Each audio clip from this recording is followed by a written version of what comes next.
वास्कोचे ग्रामदैवत श्रीदेव दामोदर यांच्या 127व्या भजनी सप्ताहानिमित्त भरलेल्या फेरीनं यंदा मोठी कमाई केली आहे.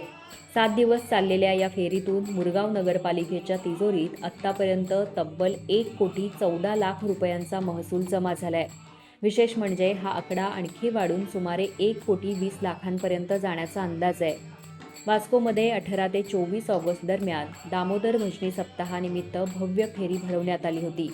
7 दिवसांच्या या फेरीला भाविक आणि नागरिकांचा मोठा प्रतिसाद मिळालाय. खाजे, मिठाईपासून खेळणी, कपडे, भांडी, खाद्यपदार्थ आणि फर्निचर तसंच वेगवेगळ्या प्रकारची सुमारे 800 दुकानं या फेरीत थाटण्यात आली होती. सकाळपासूनच सुरू होणारी गर्दी रात्री उशिरापर्यंत कायम असल्याचं चित्र पाहायला मिळालं.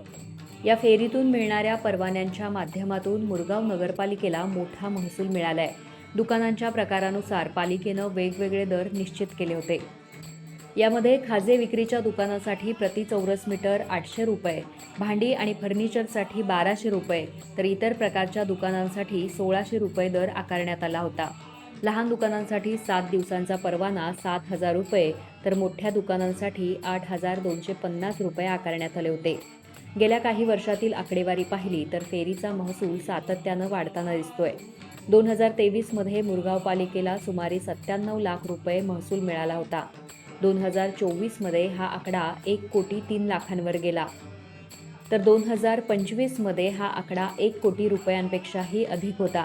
आता 2026मध्ये आत्तापर्यंत 1,14,00,000 रुपये जमा झाले असून अंतिम महसूल 1,20,00,000पर्यंत पोहोचण्याचा अंदाज आहे. या फेरी दरम्यान मोठ्या संख्येनं नागरिकांची गर्दी होत असल्यानं पालिकेनं सुरक्षेची आणि स्वच्छतेचीही व्यवस्था केली होती. पोलिसांसाठी 10 ठिकाणी वॉच टॉवर उभारण्यात आले होते. त्यावर CCTV कॅमेऱ्यांची सुविधा देण्यात आली होती.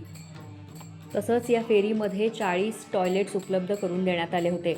दररोज पहाटे 5च्या सुमारास पालिकेचे कर्मचारी फेरीतील कचरा हटवून परिसर स्वच्छ करत होते. म्हणजेच देव दामोदराच्या भजनी सप्ताहामुळं वास्कोत भक्ती आणि उत्साहाचं वातावरण निर्माण झालंच, पण या फेरीनं मुरगाव नगरपालिकेच्या महसुलातही मोठी भर घातली आहे.